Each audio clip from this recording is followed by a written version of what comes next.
Ar įmanoma integruoti išmaniąsias technologijas, išmanųjį apšvietimą po truputį, ar visgi reikalauja projekto pradžioje?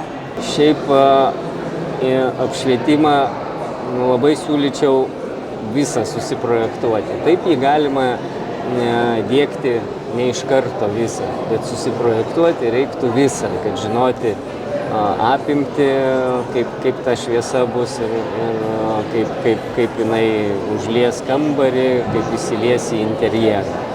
Tai atsakymas būtų, kad projektuokite pilną apšvietimą, o diegti tikrai galima po truputį, po eiliui, nusipirkus tik tai, sakysim, tam tikrus bazinius šviestuvus, reiškia, po to juos papildant.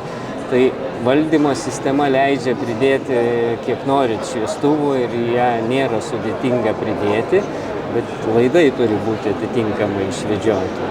Tai kadangi šviestuvam visiems yra reikalinga elektra, tai belaidžiai sprendimai šitoje vietoje negalimi yra, reiškia, visiems turim laidą atvesti. Todėl labai svarbu projektuotis pilnai, taip kaip tvarkingai reikalinga, o įsidiegti laisvai galima per metus, kitus nėra problemų.